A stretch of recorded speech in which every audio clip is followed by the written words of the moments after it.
인민무력부장 동지, 열병부대들은 조선노동당 창건 60도 경추.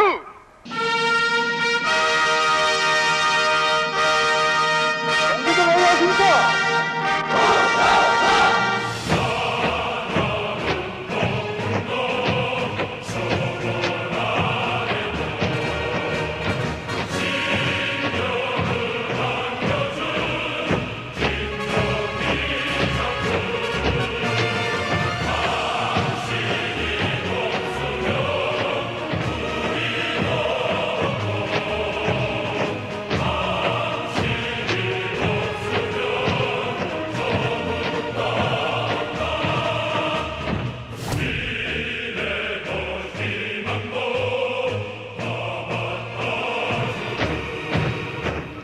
Right after we launched VBS, people started saying, North Korea, why don't you go to North Korea? Why? Because nobody knows anything about North Korea. So we were fascinated by it, and we tried to get in for a year and a half, but couldn't, because North Korea doesn't let anyone in. They do not want anyone to corrupt their 100% homogenous society that is 100% ruled by one person, Kim Jon-il. In the end, we just got so frustrated that we ended up flying to South Korea and saying, well, at least we can go to the DMZ and sort of put our foot into North Korea and sort of at least see a little bit of it from the south. Let's go see the DMZ, which is the demilitarized zone, which is the border between North Korea and South Korea.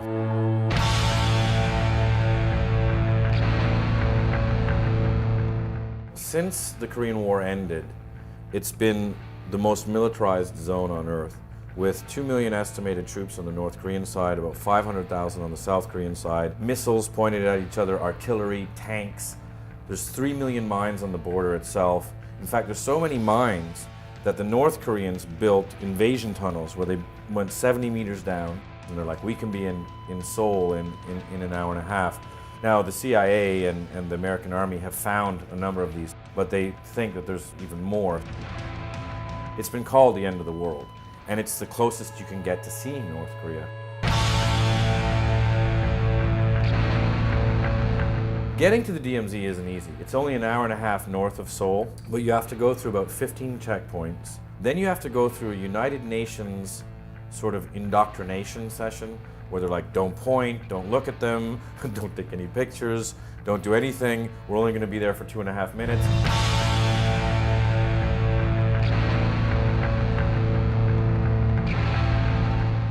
So we're at the last stop in South Korea before going to the DMZ. This here is Freedom Bridge. Right after the Korean War, it was the last time the North and South exchanged POWs. And on the other side of that now, a little further back, is North Korea. Right here, it's kind of like a theme park, but as you see, like just beyond the theme park, kind of hidden by the trees, there's barbed wire and landmines and checkpoints everywhere. So it's kind of a very bizarre theme park. So a lot of families come and they put up messages or prayers for their family in the north that they've been split and never allowed to see. So they all come here and make a pilgrimage and say, okay, this is what I'm going to put up. Someone's put up some golf balls there. I think the South's going to lose pretty damn quick.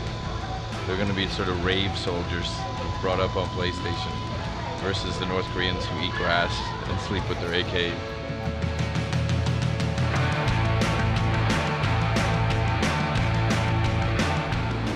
Going to Checkpoint Charlie.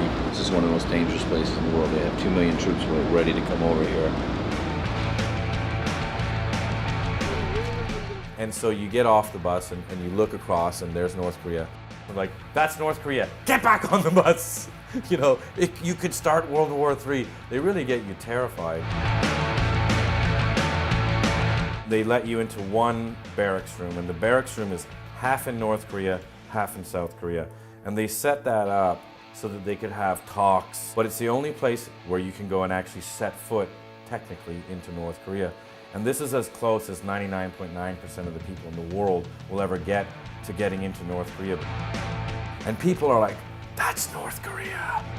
So that piece of concrete. That concrete. So the gravel is south, the concrete is demarcation line, and the sand is north. The what? Oh, right. No finger pointing. You get into picture with the two soldiers. And we're like, dude, we have to get into North Korea. We have to get in. If the enemy dares to invade the land of Korea even an inch, the Revolutionary Armed Forces of Korea, where the whole country has been turned into an impregnable fortress and the whole people have been equipped with arms, will smite aggressors mercilessly.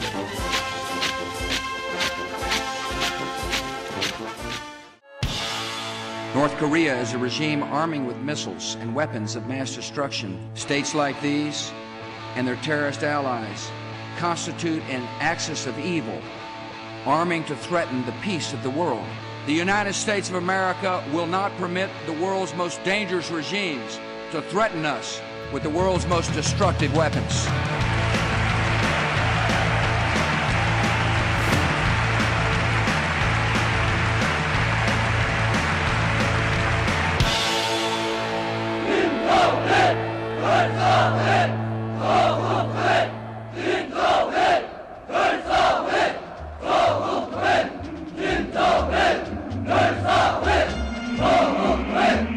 We couldn't get in. We tried through the embassy, through press, through Swedish embassy, British embassy, Canadian embassy, German embassy, and I was saying to myself, what in God's name is going on here? So we were interviewing North Korean refugees in South Korea, and a few of them had said, just go to Shenyang and bribe the consulate there. That's what everybody else does. So we were in South Korea and we said, why not? We're here. So we flew up to China. We had nothing to lose.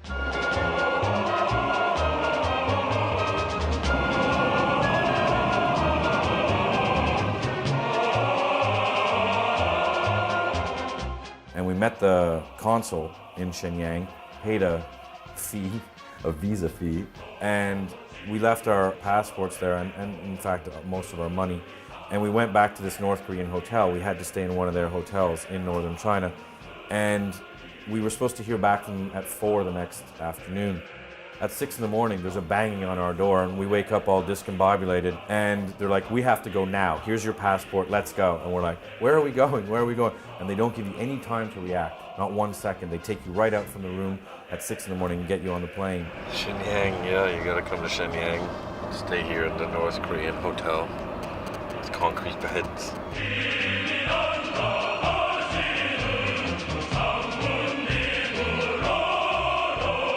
You're not allowed to bring anything into North Korea. You can't bring a cell phone, you can't bring a computer, you can't bring any printed material, any music. They don't want you to have anything that you can even leave there. In fact, they don't want you to bring any type of camera in that is too sophisticated. No telephoto lenses, nothing. You can bring basically a point and shoot and that's it.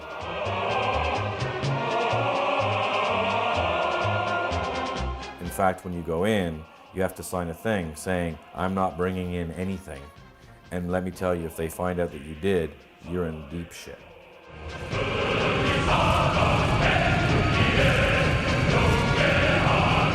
And then you're flying from Shenyang to Pyongyang in North Korea and you go, holy shit, we're going to North Korea. And with the express purpose of shooting, which you're not allowed to do, with the express purpose of making a documentary, which you're not allowed to do, this is terrifying. So from the first minute I got there, I was shit scared.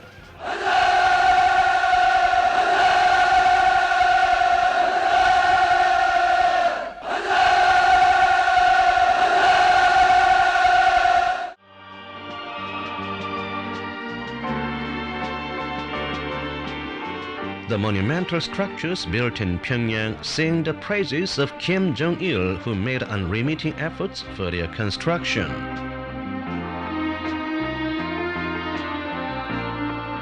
The new appearance of Pyongyang will hand down to posterity the fact that Kim Jong-il is a genius of creation who ushered in the heyday of construction in this land. First sight of Pyongyang. Pretty dismal.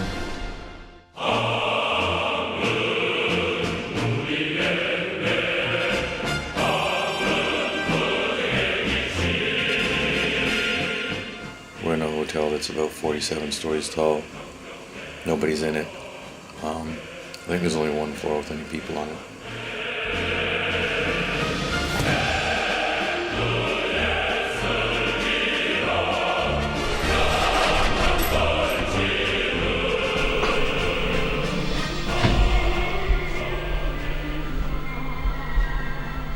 We're in the hotel room, and we've been told that they're bugged, that they're listening to us. I don't know if whispering is gonna help. That might be where it all stems from. Hello, hello. Whoa. Come in. Come in, Tokyo.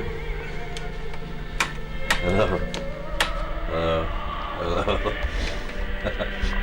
Hello. We're here.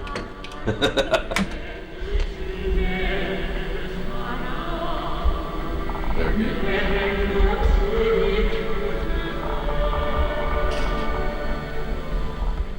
Right after we get there, we were taken for our first meal. And the first time you eat in North Korea, it's kind of a sign of the very weird things to come. This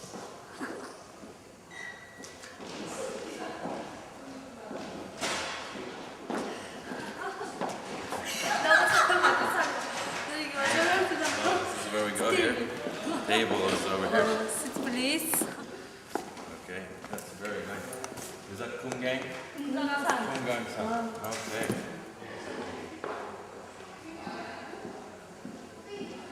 We're in the big banquet room. As you can see, it's huge. There's about 20 women who are getting ready for our dinner. First of all, they give you about 3 or 4 courses of absolutely inedible food. It's just matter. It's like fried matter. And you're kind of going, yeah, yeah, but you're waiting for everyone to fill in. When's this banquet happening? When's the banquet? There is no banquet. Where is everyone? It's not very busy here. You realize they've gotten so much bad press for not having food that they want to show, oh, there's plenty of food. Food everywhere. And they're carefully laying out the food the whole time you're eating. And then as you're leaving, you notice they're pulling all the things they've just carefully laid into little tiny trays that they're carefully going to bring back and keep for the next day. And you're just sitting there by yourself, eating your matter, going, okay, I've come to crazy land.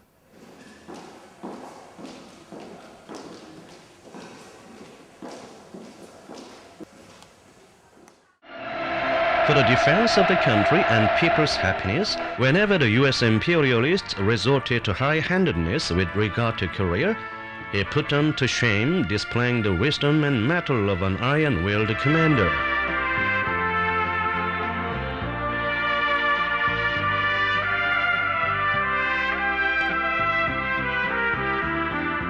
The Korean People's Army displayed its invincible power.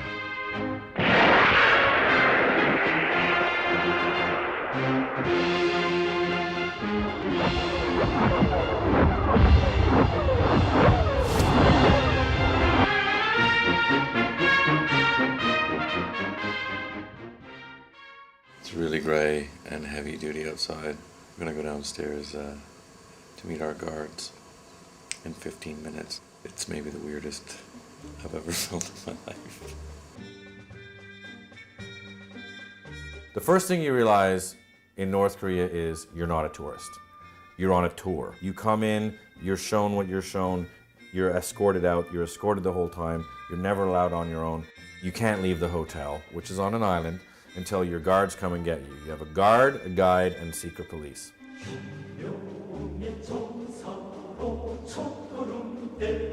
The first place they take you is to the Pueblo, which is an American spy ship that they captured in the 60s during the Cold War, and they docked it in downtown Pyongyang, and the indoctrination starts. They disguised this ship as a civil marine research ship, and they intruded into our territory waters in 1968, but captured by our Navy.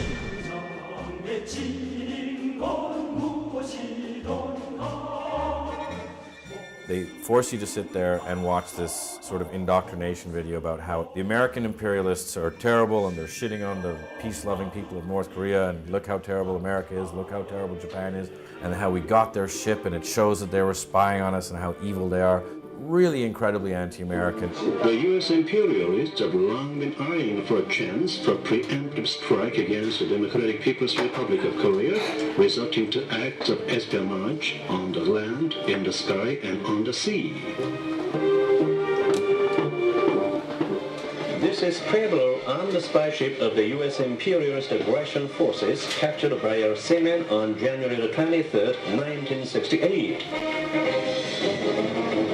These are the crewmen of Traveler. There were 83, including 6 officers. But one of them was killed at the time of capture as he attempted to resist.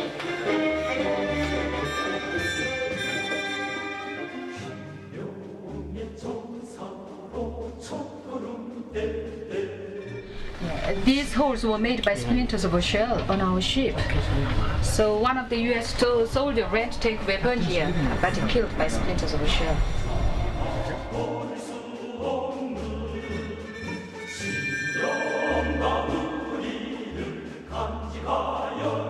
So when we captured this ship, our 7 searching team jumped on this ship.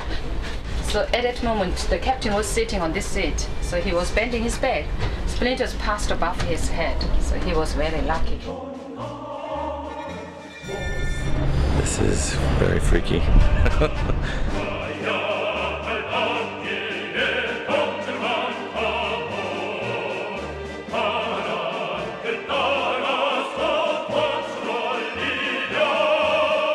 On the way here, there's a big poster that says, "Way to pieces" on the point of a bayonet. And, you know, all the North Koreans are brought here. So you're sort of sitting there as the only Caucasian going, oh, good, as everyone's staring at you with daggers. And you're just sitting there going, okay, great, I get it. There's going to be a lot more of this. They've just heard about how bad we are. So I don't know if they like us very much. Many years have passed since the Pueblo incident. But Pueblo, a witness of history and prophecy, will testify century after century the crimes of aggression committed by the U.S. imperialists against the Korean people.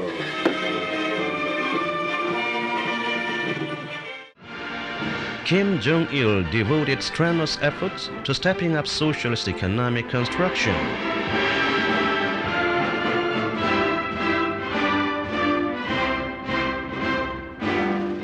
He teaches the leading officials that motivating the people's ideas is the key to making innovation, and that the creative enthusiasm of the masses could constitute the untapped resources for increased production.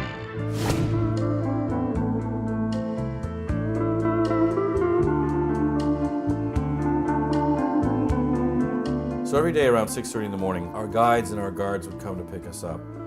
They'd put us in a truck, drive us out to some monument, and you'd drive for like 2 hours. And the first thing you notice are, there's no cars. The villages have no electricity. There's no nothing. Nothing's happening anywhere.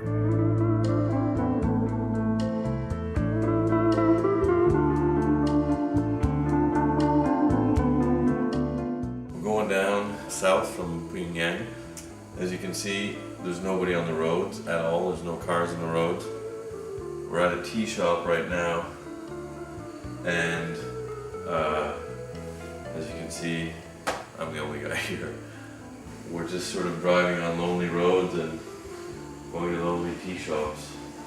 And there'd be the tea girl who speaks English and has been waiting for you. And you realize she's been waiting about 6 months for anyone to show up to sell her tea. How are you? Some tea? Tea? Like a coffee? Sorry? Coffee? Coffee? No. This is tea? What is this? Tea? What's this here? Hello? Okay. And she's just so excited you're there, and you realize she hasn't seen anyone in 10 months. And this is going to be another 10 months before anyone comes. You want to dance?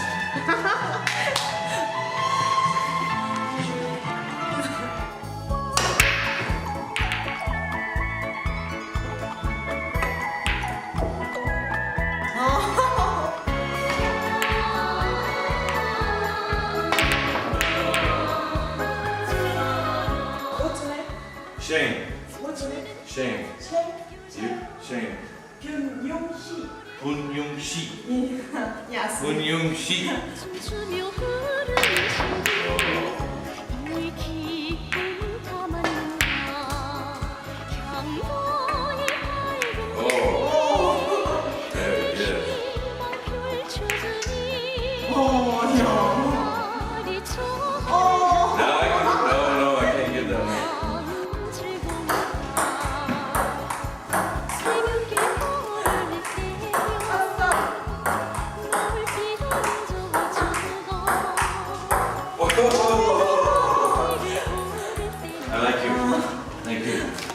Thank you. Thank you. This is our tea room. We gotta go. We're late. We had a good time. It's so surreal. There's nothing normal that happens ever in this whole country.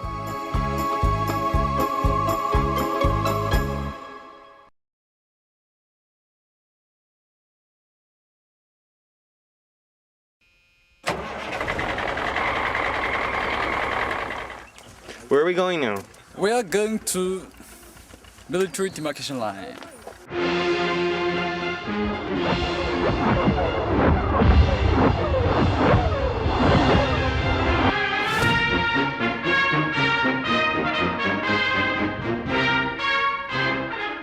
Kim Jong-il instructed that the soldiers must remain alert and be prepared for combat as long as the US imperialists exist on this planet. Your political indoctrination continues when the North Koreans take you to their side of the DMZ. And going to the DMZ from the north is a completely different animal than going to the DMZ from the south. From the south, you have to go through checkpoint, checkpoint, checkpoint, checkpoint. On the North Korean side, you go from Pyongyang, it's about a 2.5-hour drive. But when you go there, actually, it's a lot more laid back. Although you do notice on the drive in, there's a hell of a lot more troops on the North Korean side. And everywhere, there's these massive monuments. And you're like, what are those monuments? And they say, oh, they're filled with dynamite. And if there's ever an invasion, they blow up and they fall down and they're tank barriers.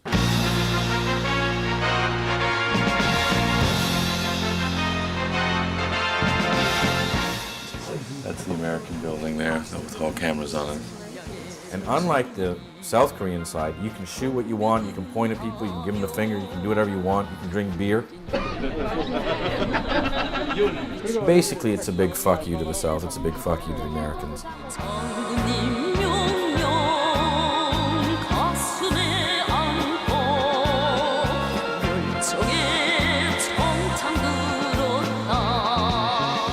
We're in Panmunjom, in the demilitarized zone, where the armistice was signed between the DPRK and the UN.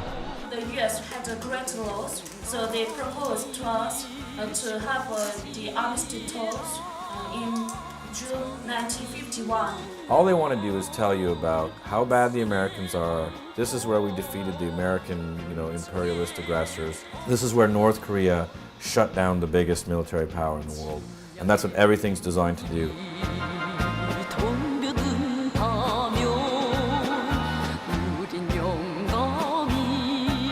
We're on night vision because there's no electricity in Panmunjom.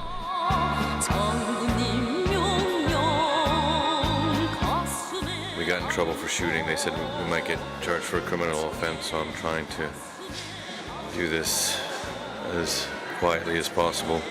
So we have to go now because the guards are mad.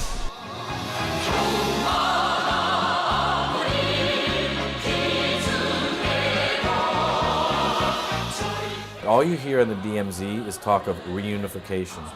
So now we are trying to reunify the country as soon as possible. Is this a political thing? Like, are you trying to reunify? They won't mention just reunify, reunify. Do you think one day they will be unified? Of course, yes, why not? The master of the Korean Revolution are the masters of the Korean people. And we have the leader, we have the army, we have the party. At that point you go, these guys are serious, serious dudes.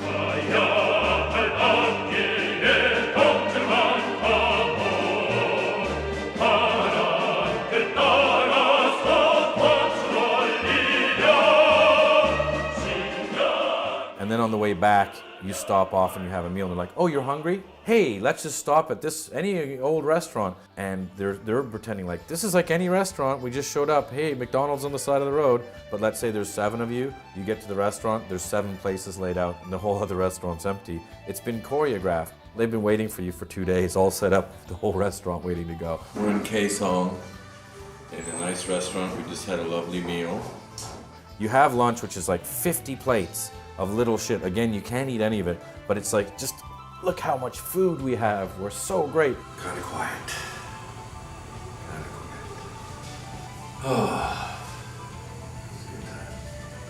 So, your first 2 days there, you're like, crazy food, politics. Crazy food, politics. So you start to get a bit freaked out at this point. Thank you. Bye-bye. Bye-bye.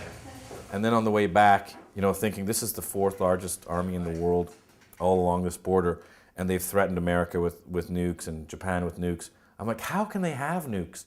They don't have electricity. It's like turn of the century industrial Britain. How do they have nukes? The Korean people have leader Kim Jong-il in high esteem, who had strengthened and developed the Workers' Party of Korea as the party of President Kim Il-sung forever. This is the fortune and glory of Korea.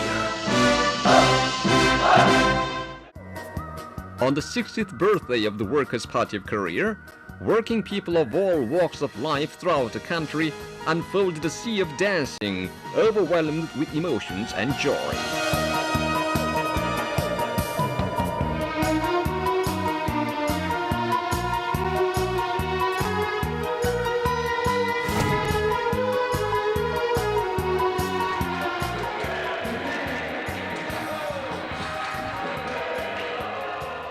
So after driving back from the DMZ and our choreographed lunch, you realize that everything is going to be choreographed.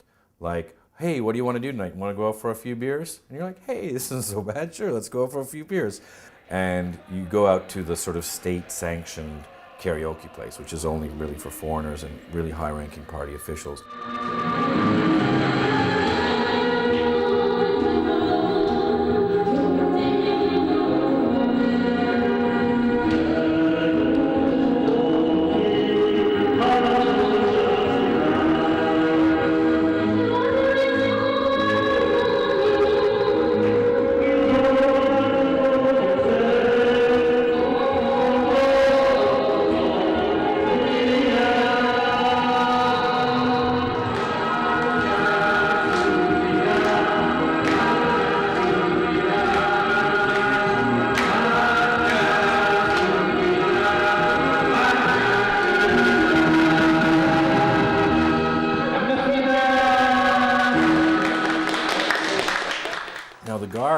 Have been waiting. They've studied their whole lives, English, and they've studied political dialectics so that they're the best and the brightest. And this is like the top position, but they have to wait all year for about 10 days for any tourists to come.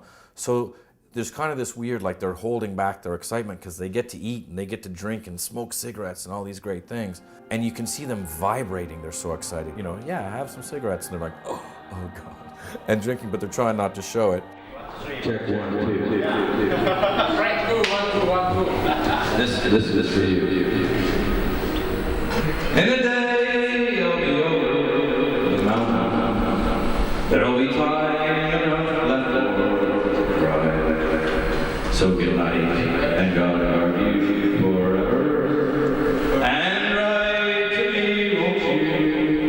Goodbye. She doesn't like time.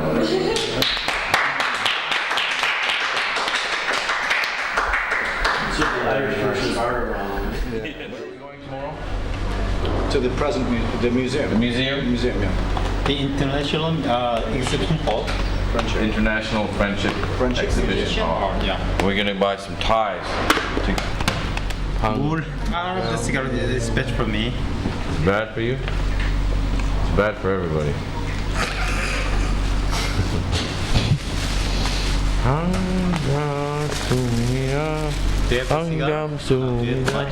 What does it mean? Say hello? I'm glad to meet you. I'm glad to meet you. That's why you shake hands. That's why this is the first song that I told you that I speak. But that's why when you sing it, you always shake hands. Yeah. Yeah. Tomorrow we have a big day. Good night. Why good night? This evening, this morning we are going to meet again. Okay. This morning. I see you this morning. See you. So we went out on a night on the town in Pyongyang with our guards, which is good because the guards weren't enjoying us as human beings. Today they threatened Jamie, who's filming this, with, what was it, gross and sensitive crimes to the Republic or something? Right? Criminal offenses, which would have severe repercussions. Yeah. All we had to do was buy like 6 bottles of blueberry wine and everybody was fine, except for Mr. Lee. He wanted to fight with us after we disrespected Kum Sum Kumida, the song that says, pleased to meet you. So, we're drinking shochu, and we're going to bed now. He got mad at me, Mr. Lee got mad at me when he goes, it was the first song I taught you. Okay, I don't remember the first song you taught me, Mr. Lee. Okay, anyway, good night.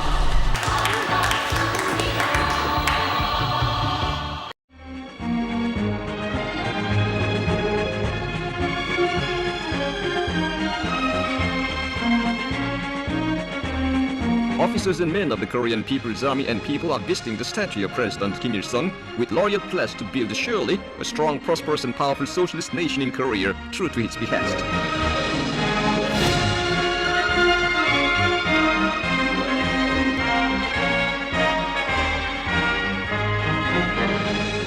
So once they get through with the indoctrination, like the Pueblo and DMZ, of how bad the Americans are, then begins how great we are. And that starts with Kim Il-sung, the eternal president. And everybody has to go and pay their respects to the great statue of Kim Il-sung, who, although he's been dead since 1994, is still the president of North Korea.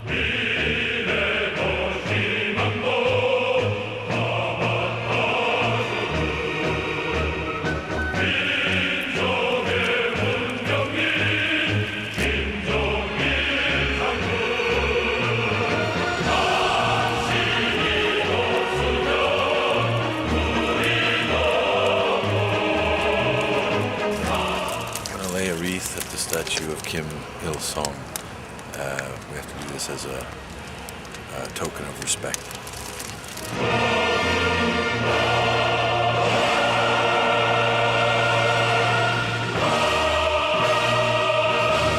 And then they took us 2 hours south of Pyongyang to the International Friendship Exhibition, which is this 2,000-room sort of fortress cut into a mountain, deep into a mountain, like 20 stories down. And what it is it's all these presents that were given or sent to Kim Il-sung by heads of state or foreign dignitaries or notaries. They're so paranoid about anyone finding out about these treasures that they won't let you know where this is, they won't tell you anything, and of course you can't shoot there. And in fact, they got really mad even when we were shooting outside. He took my camera and he said, how much memory does your camera have? And I'm like, oh, I don't know, 48 megs or something. And he opened it up and he took it out, and I had a 5 gig card because I was shooting actual movies with it on the sly. And he goes, you're a liar. You lied to me.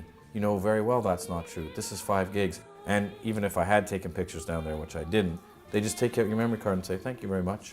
So we're hiding from our guards right now, who don't want us to film anything. We have to keep quiet. We're allowed to be quiet up here. They're relaxing and having tea right now, so we get a few seconds. We're at the International Friendship Museum, or otherwise known as the International Insanity Museum, where all the presents from all around the world came. And it's like alligators holding trays and all kinds of dead animals and ivory, like huge ivory and all this gold stuff. They have all this crazy business. And there's so many attractions there, so many treasures, that if you were to stop and look at each one, it would take 1.5 years to get through. Everybody goes on this pilgrimage at one time in their lives, and they wear their best clothes. The women get dressed up in native costume, the men wear their uniforms. And what a benevolent God, because he's sharing all these amazing treasures like he would share them with his children. So they think that every leader in the world thinks that Kim Il-sung is the best. Not that we're mad at them or North Korea is on its own. They think Kim Il-sung is the best. They don't understand that the world is mad at North Korea.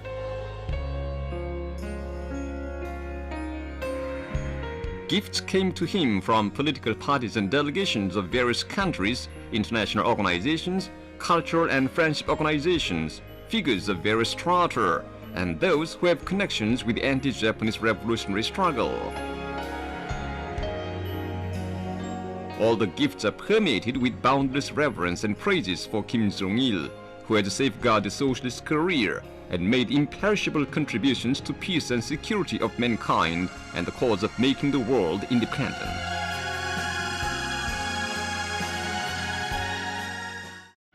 The metro in Pyongyang was built in a magnificent way, and theaters were built as a representative of the times.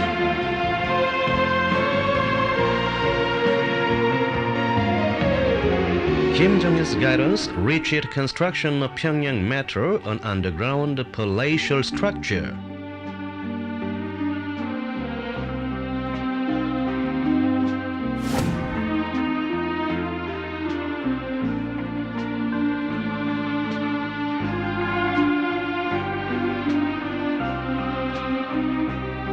Going to the subway for us was a really big deal because we never got to interact with North Koreans, and we were like, wow, we get to see real live North Koreans. We're going down into the metro. We're going down deep, deep. This is amazing because it's a working subway, bomb shelter, and beautiful thing. They either try to ignore you or they're incredibly fascinated by you. And a lot of them look at you and they do not like you because they've been told you're the devil since they were 2 years old.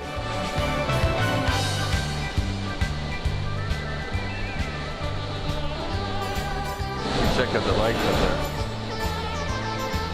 there. Subways are a big thing in communist countries. I mean, Moscow is famous for its lavish stops on its public transportation system, as is Pyongyang. You know, look at how great our public transport system is.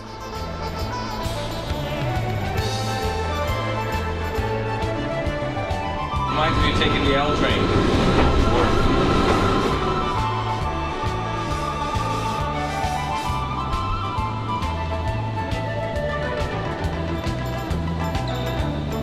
So you get to go from one stop to another stop, both of which are incredibly lavish and over the top. Fireworks. Fireworks. Fireworks. Oh. The rest aren't as lavish, and apparently the rest are just tiny little, 5 feet tall things that you come out of that are really functional. But they have two sort of monumental ones that you're allowed to see. You're not allowed to see the other ones.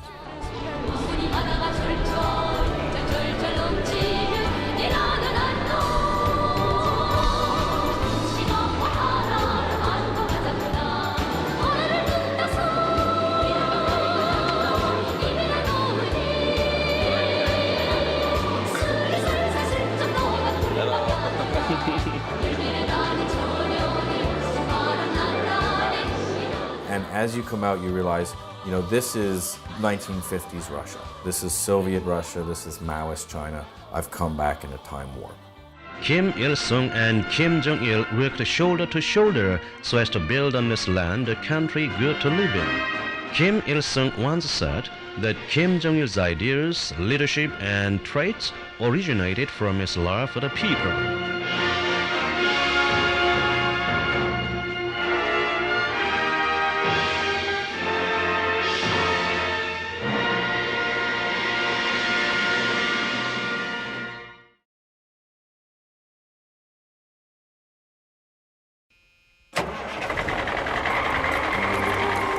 On the 60th anniversary of the Workers' Party of Korea, the National Book Exhibition was held in grand style.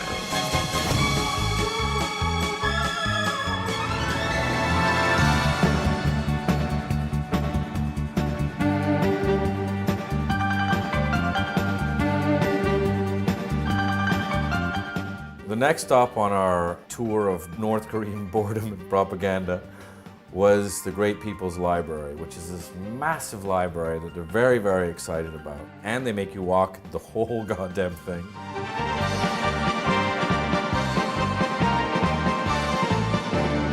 And the first thing you learn is that Kim Jong-il invented the best, most perfect reading desk, because you can alter the level of the desk. So the Bradley, they personally sat down on the chair and taught us that of the desk should be remade conveniently for the readers to regulate it according to the seating height of the readers. Kim Jong-il invented it, and it's the best desk ever. And you're like, okay, it's a table with like, you can move a level. It's like a simple table.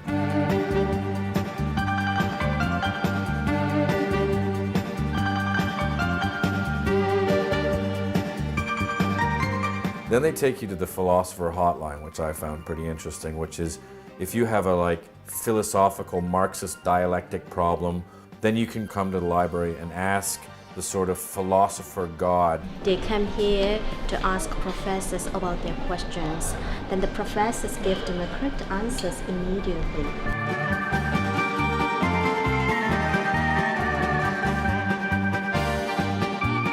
So in this auditorium, we give lectures collectively and also held scientific seminars. So the persons with academic degrees or titles are taking part in the scientific seminars. And that's it. Thank you.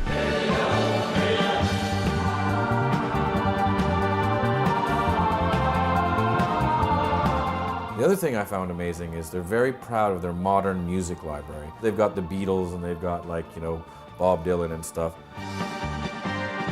But the music room was completely empty. And I started thinking about why they have this kind of place. It seemed to me that it was used for maybe upper echelons or party officials or guides or wannabe guards to learn idiomatic speech so that they'll understand what we say when we talk in vernacular. So you can sort of picture them with headphones on, listening, going, Abbey Road, I understand those bastards now.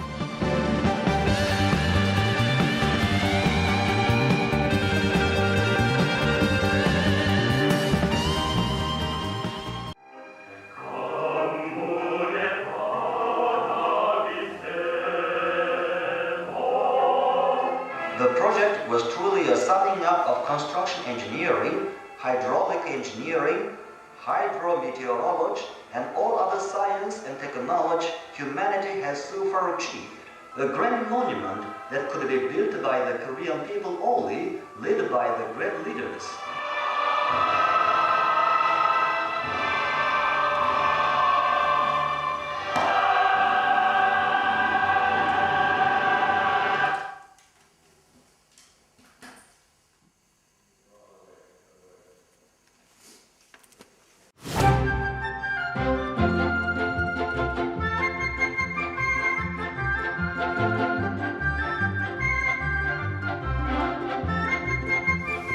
Not feeling that good today. We're at barracks, whatever that is. Stopped a river in the ocean. They made us get up at 6 in the morning. We get put in the truck and we just drive. I mean, we drove for like 4 hours. And when we get out, we're at the sea. And there's this huge thing which is called a barrage. I don't know what a barrage was, but it's basically a huge dam. And they've dammed up the Taedong River. And it's just a triumph of the will, and oh my God, it's the biggest, greatest thing we ever did. And now it's being blamed for the huge floods that they have and the famine because of the floods. And it's destroyed all of their rice growing crops, which they don't have much of because it's a mountainous country. He ended up destroying all the arable land that they had left. Shane, you should put a bit aside. You should block me up. You don't want him to stand in front of the great leader. I don't want him to block him. Block the shot. Okay. Okay. I'm going to stand to the side. Shane, don't stand in front of the dear leader because you're blocking him. Okay.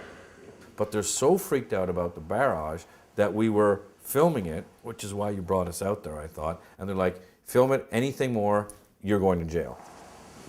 Don't stand in front of the dear leader. Our political guard, who we had nicknamed Speedy Gonzales because he looked like a little zippy guy, and he was always everywhere, started to really get mad at us. We just been told not to stand in front of the picture of Kim Jong-il. Actually, Speedy Gonzales, our guard who hates us shooting, just saw us, and he's been not letting us shoot, so I'm just gonna talk about the barrage. It's been beautiful, it's nice, and he's looking at us right now. It's freaking me out. He's threatened Jamie, who's shooting this, with criminal action, which means to go to jail here, which would not be enjoyable. He's looking at me now, so we're gonna walk over here, check out the thing, and pretend like we're shooting something. They had enough of us by this point. At this point, we started to get really scared. They're like, you know what? Stop filming. Stop shooting anything. It's totally insane. One more day. I keep telling myself, one more day.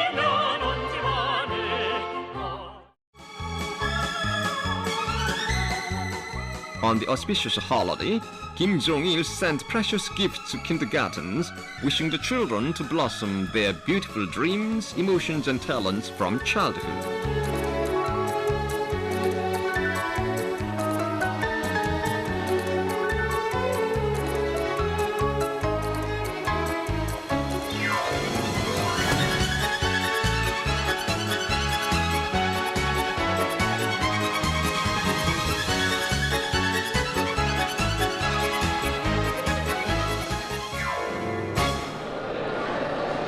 One of the sort of fun / sad times is they took us to a school. And it's a school kind of for the best and the brightest and the prodigies, and you go there and you see how great the students are, and here it's just kids in uniforms being incredibly amazing and much better than we are, of course, at everything.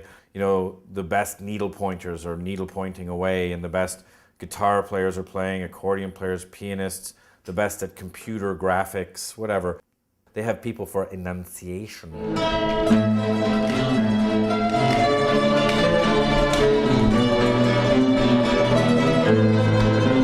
There's one kid playing guitar, it's just amazing, the guitar was bigger than him.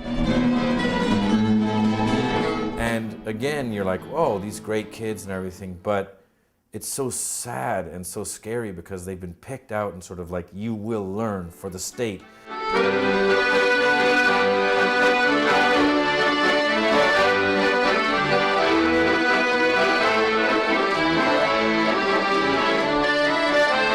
And they're learning and learning and learning for the state.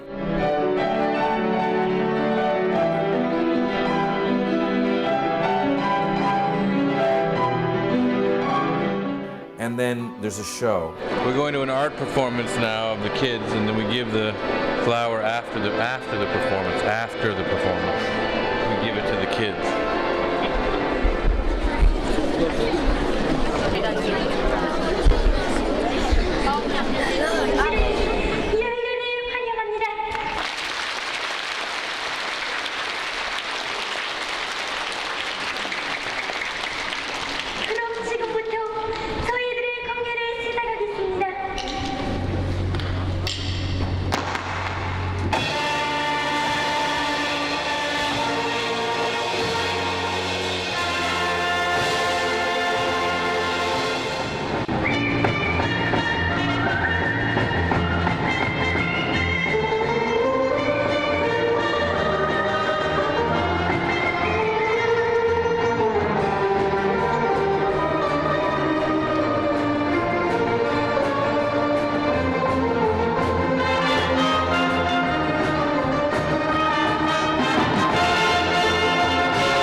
You realize everything in this country is for Kim Jong-il. Kim Jong-il likes shows, he likes Broadway, he likes musicals. These kids are just press ganged into service for the state to provide shows for like the 2 tourists who are there at any given time. And this times a billion is what we were about to see with Ariane Game.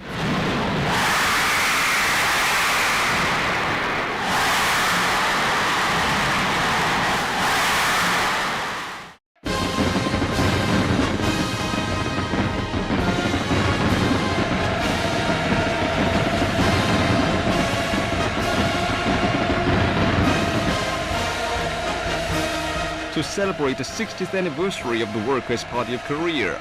The mass gymnastic display and art performance Ari Rang, the Kim Il-sung Prize laureate, was given in presence of Kim Jong-il.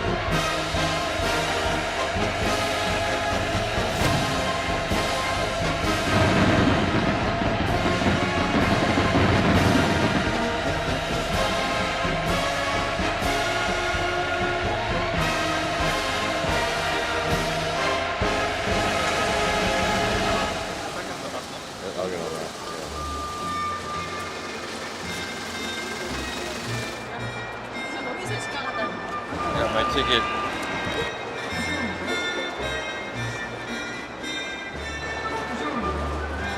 This is the waiting room before we go upstairs to the games. But it's, as you can see, very busy, bustling place. The only reason why any tourists are allowed into North Korea is because of what you're about to see.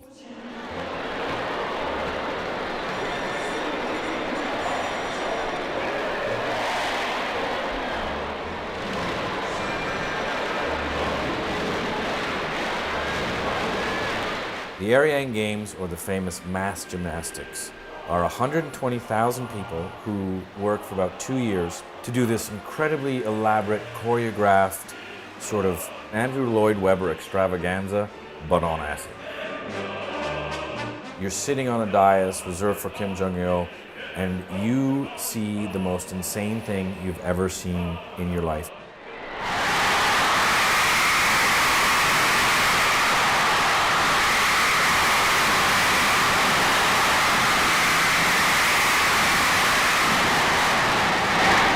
The history of the Korean Revolution as portrayed by 120,000 people doing a simultaneous pantomime.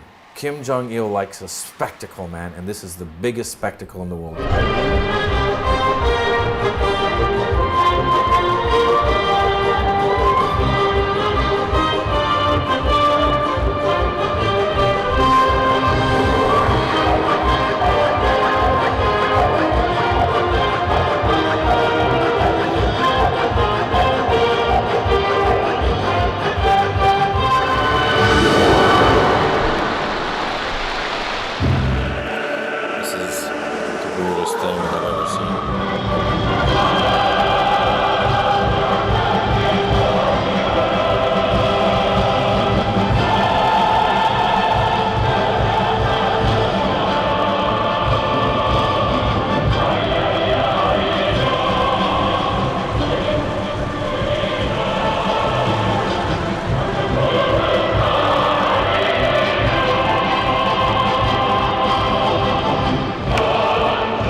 Kim Jong-il has shown lofty love and trust to the young people of Korea so that they could succeed to the generation of the Sungun Revolution invariably.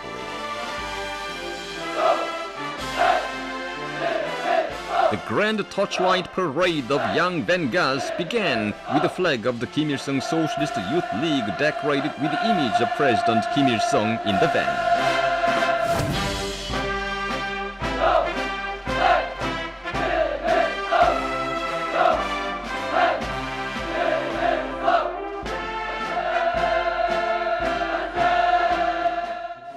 Got back from the mass games, and now we're at the restaurant, and they have like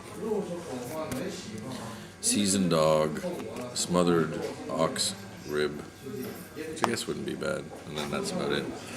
But as you can see, it's not bustling here. It was kind of nuts at the games because, you know, we were sitting there right where Madeleine Albright sat and right where Kim Jong-il sits, and like we're sitting here just for us. Everyone's clapping, everyone's doing everything for us. You just sit there and you feel like God. Well, you feel like God if you've slept. We haven't slept in about 3 days, and so we're gonna have a beer.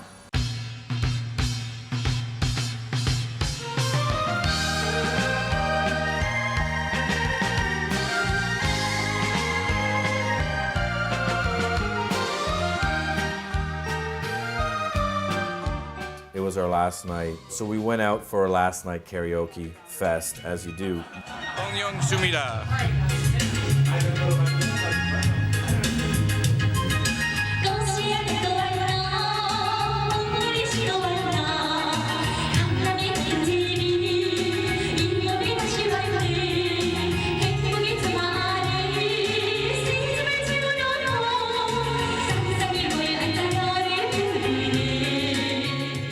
But what was interesting was it was a South Korean machine and it had some programmed songs in it, Western songs.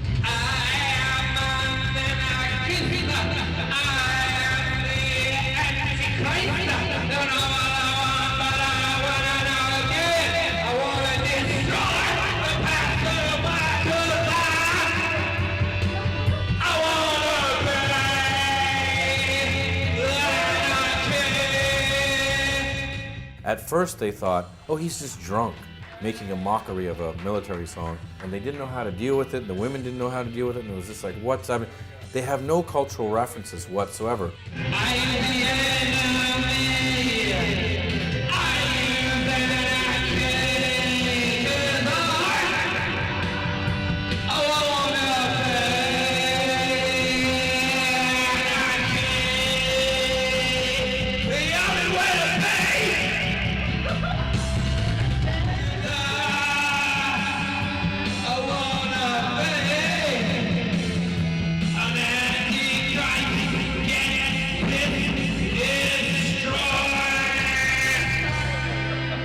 So when I finished singing, you know, they're all looking at me like I'm crazy. And I realized they don't know what punk rock is. Not only do they not have rock and roll, they didn't have jazz. They didn't have fucking blues. They never had any of this shit. There are no cultural similarities whatsoever.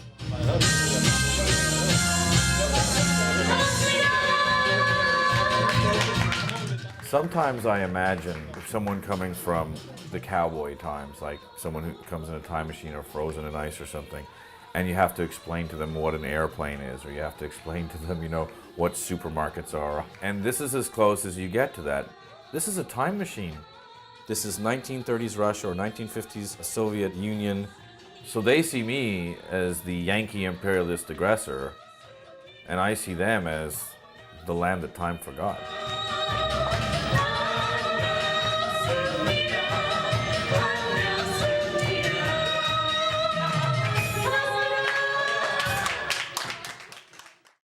By the great leader Kim Jong-il for the cause of modeling the entire army on the Juche idea were displayed at the Korean Revolution Museum. Leader Kim Jong-il put forward it as the general task of army building to turn the people's army into the army of the leader and the party by modeling the entire army on the Juche